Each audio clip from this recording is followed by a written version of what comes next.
আসসালামু আলাইকুম। সংবাদে আপনাদের সবাইকে স্বাগত জানাচ্ছি। আমি ফিরোজ তোহা। শুরুতেই আরবে কেবলস সংবাদ শিরোনাম। বাংলাদেশের সর্বশেষ গুরুত্বপূর্ণ আপডেট সংবাদে আপনাকে স্বাগত। শুরুতেই সংবাদ শিরোনাম, পরে বিস্তারিত। প্রথমেই জানাবো, মিরপুর মেট্রো স্টেশনে বোমা সদৃশ বস্তু, তল্লাশিতে মিলল পান সুপারির কৌটা। রাজধানীর মিরপুর 10 মেট্রো স্টেশনে বি গ্রেড সংলগ্ন এলাকায় একটি ব্যাগে মোড়ানো বোমা সদৃশ বস্তু উদ্ধারকে কেন্দ্র করে আতঙ্ক ছড়িয়ে পড়েছে। আজ দুপুরে খবর পেয়ে ঘটনাস্থলে ঢাকা মহানগর পুলিশ ডিএমপির counter terrorism and transnational crime বা সিটিটিসি ইউনিটের বোম ডিসপোজাল টিম গিয়ে তল্লাশি চালায়। পরে ব্যাগ থেকে পান সুপারি ও জর্দার কৌটা উদ্ধার করা হয়েছে। কোনো বোম বা বিস্ফোরক পাওয়া যায়নি। এরপর জানাবো, স্টেশনে সন্তান রেখে চলন্ত ট্রেনের নিচে ঝাঁপ দিলেন নারী। চুয়াডাঙ্গার দর্শনা হল্ট স্টেশনে 4 বছরের শিশুকে প্ল্যাটফর্মে রেখে চলন্ত ট্রেনের সামনে ঝাঁপ দিয়ে এক নারীর মৃত্যু হয়েছে। আজ আনুমানিক 12টার দিকে দর্শনা হল্ট স্টেশনে এমন ঘটনা ঘটে। নিহত ওই নারীর নাম নীলুফা, বয়স 25।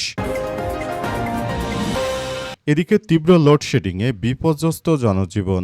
জামালপুরের ইসলামপুর উপজেলায় দীর্ঘদিন ধরে চলমান তীব্র লোডশেডিংয়ে জনজীবন বিপর্যস্ত হয়ে পড়েছে। স্থানীয়দের অভিযোগ, 24 ঘন্টার মধ্যে মাত্র 4 থেকে 5 ঘন্টা বিদ্যুৎ থাকছে। এই অস্বাভাবিক পরিস্থিতি সারা দেশ জুড়ে। এবারে জানাবো, পাকিস্তান থেকে গাড়ি আমদানি করবে বাংলাদেশ, চুক্তি স্বাক্ষর। চলতি বছর স্থানীয়ভাবে সংযোজিত 100টি নতুন গাড়ি বাংলাদেশে রপ্তানি করবে পাকিস্তানের গাড়ি নির্মাতা প্রতিষ্ঠান এমজি জেডডব্লিউ অটোমোবাইল পাকিস্তান। আগামী 4 বছরে পাকিস্তানের মোট গাড়ি রপ্তানির সংখ্যা 5,800টিতে পৌঁছানোর লক্ষ্য নির্ধারণ করা হয়েছে। আজ বিজনেস স্ট্যান্ডার্ড বিজনেস রেকর্ডারের প্রতিবেদন থেকে এমন তথ্য জানা গেছে। এদিকে সুনামগঞ্জে নৌকাডুবি, নিখোঁজ 4। সুনামগঞ্জের জগন্নাথপুর উপজেলায় ধর্মীয় অনুষ্ঠান শেষে বাড়ি ফেরার পথে নৌকাডুবে 4 জন নিখোঁজ হয়েছে। এই ঘটনায় একজনের মরদেহ উদ্ধার করেছে পুলিশ। ভবানীপুর এলাকায় এমন ঘটনা ঘটেছে বলে জানা গেছে। এবং সর্বশেষ জানাবো, ইয়েমেনে বড় সামরিক অভিযানের প্রস্তুতি নিচ্ছে সৌদি আরব। মধ্যপ্রাচ্যে জ্বালানি সর্ব সংকটের মধ্যে ইয়েমেনে বড় ধরনের সামরিক অভিযান চালানোর প্রস্তুতি নিচ্ছে সৌদি আরব। ব্রিটিশ সংবাদ মাধ্যম দ্য গার্ডিয়ান ইয়েমেনি কর্মকর্তাদের বরাত দিয়ে জানিয়েছে যে হুথিদের নিয়ন্ত্রণাধীন আল বাইদা প্রদেশে স্থল অভিযান চালানোর পাশাপাশি লোহিত সাগরে নৌ অভিযানের প্রস্তুতি নিচ্ছে দেশটি। প্রিয় দর্শক, এতক্ষণ শুনছিলেন সংবাদ শিরোনাম, এবারে বিস্তারিত। তবে তার আগে বন্ধুরা, অনুরোধ থাকবে এই সংবাদটিতে একটি লাইক দিন। এই চ্যানেলে আপনি নতুন হয়ে থাকলে আমাদের সংবাদটি দেখতে দেখতে চ্যানেলটি সাবস্ক্রাইব করে রাখুন। কমেন্ট করে বন্ধুরা আপনার মূল্যবান মতামত জানিয়ে দিন আপনি বিশ্বের কোন দেশ থেকে বা বাংলাদেশের কোন স্থান থেকে আমাদের সংবাদটি দেখছেন এবং শুনছেন। আর বন্ধুরা, সংবাদটি আপনার সোশ্যাল মিডিয়া ফেসবুকে শেয়ার করে বন্ধুদেরও দেখার সুযোগ করে দিন। গাজা যুদ্ধে আপনি যদি নিরীহ ফিলিস্তিনিদের ভালোবেসে থাকেন বন্ধুরা, কমেন্টে ইয়েস লিখে পুরো বিশ্ববাসীকে আমাদের এই তাজা আপডেটটি দেখার সুযোগ করে দিন। এবারে বিস্তারিত। মিরপুর মেট্রো স্টেশনে বোমা সদৃশ বস্তু, তল্লাশিতে মিলল পান সুপারির কৌটা।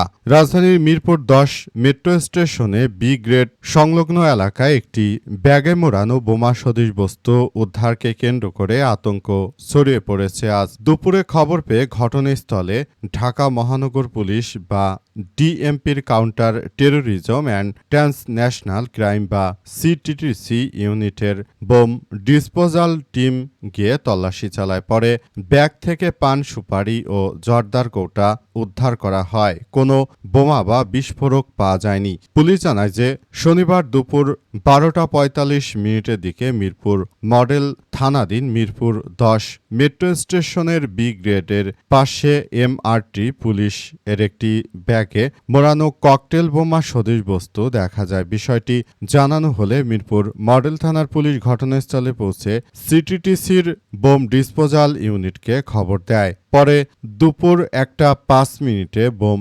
ডিসপোজাল ইউনিট ঘটনাস্থলে পৌঁছে ব্যাগটি পরীক্ষা করে তল্লাশিতে ব্যাগের ভেতর থেকে পান সুপারি ও জর্দার কৌটা উদ্ধার করা হয়েছে।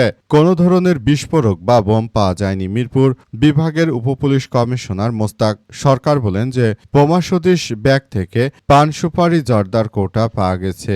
এখান থেকে কোনো বোমা বা বিস্ফোরক জাতীয় কোনো দ্রব্য উদ্ধার করা হয়নি। আইনশৃঙ্খলা বাহিনী সূত্র জানায় যে ঘটনাস্থলে মিরপুর মডেল থানা পুলিশ, এনএসআই সহ অন্যান্য সংস্থার সদস্যরা নিরাপত্তা ব্যবস্থা জোরদার করেছে।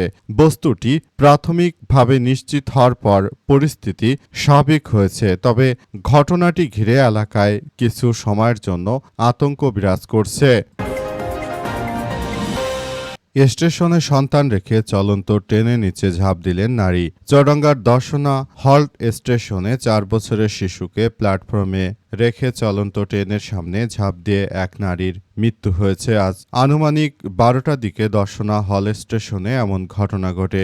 জানা গেছে নিহত নারীর নাম নীলুফা, বয়স 25। তার কাছে থাকা মোবাইল ফোনে সূত্র ধরে স্বজনদের সঙ্গে যোগাযোগ করেছে পুলিশের সদস্যরা। তবে তার স্থায়ী ঠিকানা এবং বিস্তারিত পরিচয় এখনো নিশ্চিত হওয়া যায়নি। উদ্ধারকারীদের বরাত দিয়ে জানা গেছে যে স্টেশন এলাকায় ট্রেন স্টেশনে প্রবেশের সময় ওই নারী হঠাৎ করে রেল লাইনে নেমে যায়। এতে তিনি গুরুতর আহত হয়েছেন। তার সঙ্গে থাকা আনুমানিক 4 বছর বয়সী শিশুটি প্ল্যাটফর্মে থাকায় অক্ষত অবস্থায় থাকে। ঘটনার পর স্থানীয় লোকজন ও রেলওয়ে স্টেশনের পুলিশ দ্রুত তাকে উদ্ধার করে একটি স্থানীয় ক্লিনিকে নিয়ে গেলে কর্তব্যরত চিকিৎসক তাকে মৃত ঘোষণা করেছে। রেলওয়ে পুলিশ জানায় যে শিশুটি বর্তমানে তাদের হেফাজতে নিরাপদে রয়েছে। স্বজনদের খবর দেওয়া হয়েছে এবং আইনগত প্রক্রিয়া শেষে শিশুটিকে পরিবারের কাছে হস্তান্তরের ব্যবস্থা গ্রহণ করা হচ্ছে, যাতে করে আর এই শিশুটিকে কেউ এই ধরনের সমস্যার ভিতর না ফেলতে পারে। তাই পুলিশের সদস্যরা উক্ত শিশুটিকে তাদের হেফাজতে নিয়েছে এবং তাদের পরিবারের বাকি সদস্যরা ঘটনাস্থলে আসার পরই পরবর্তী আইনগত ব্যবস্থা গ্রহণ করবে পুলিশের সদস্যরা। তবে কী কারণে তিনি নিহতের মতো এমন ঘটনা ঘটিয়েছেন সেই বিষয়টি এখন পর্যন্ত আসলে বোঝা যাচ্ছে না। পরিস্থিতি থমথমে অবস্থা বিরাজ করছে। তীব্র লোডশেডিংয়ে বিপর্যস্ত জনজীবন।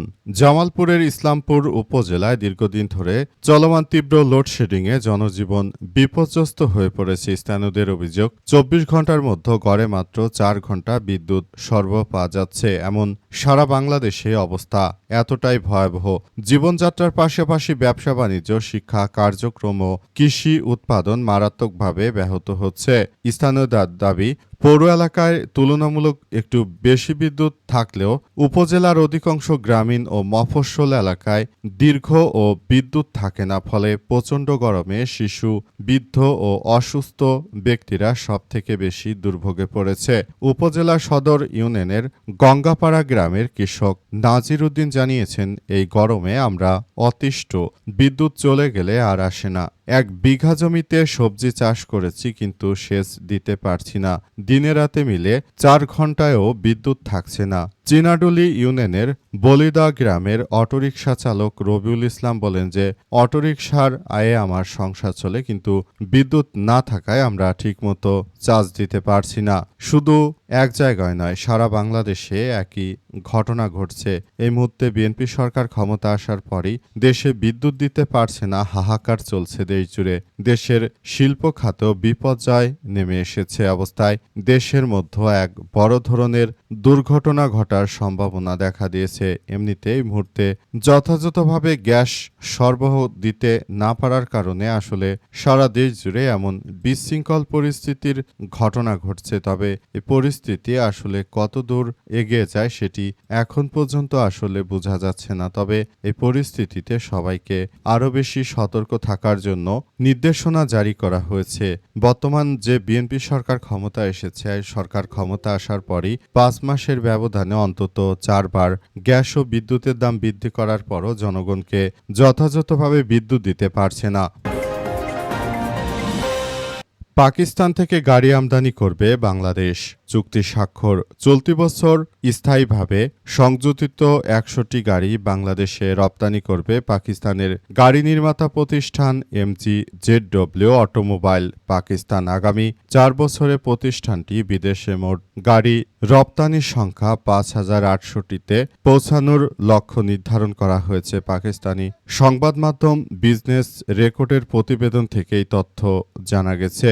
বাংলাদেশ র্যাঙ্কন গ্রুপের সঙ্গে গাড়ি রপ্তানির বিষয়ে একটি সমঝোতা স্মারক স্বাক্ষর করেছে MG-ZW অটোমোবাইল পাকিস্তান।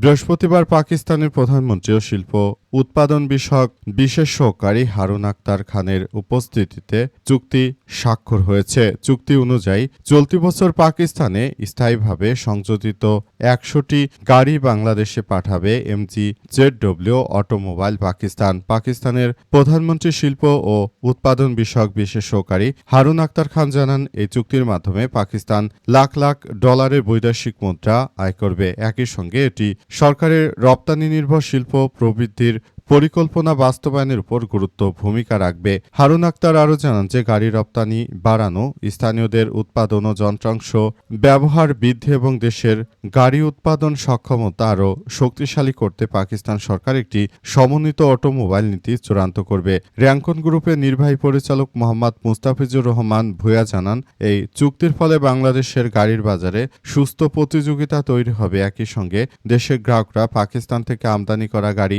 ব্যবহারের সুযোগ পাবেন। পাকিস্তানের গাড়ি উৎপাদন শিল্প আন্তর্জাতিক মান অর্জন করেছে এবং এই খাতে রপ্তানিতে উল্লেখযোগ্য সম্ভাবনা রয়েছে বলে নিশ্চিত করেছেন তিনি। সূত্র কালবেলা ES।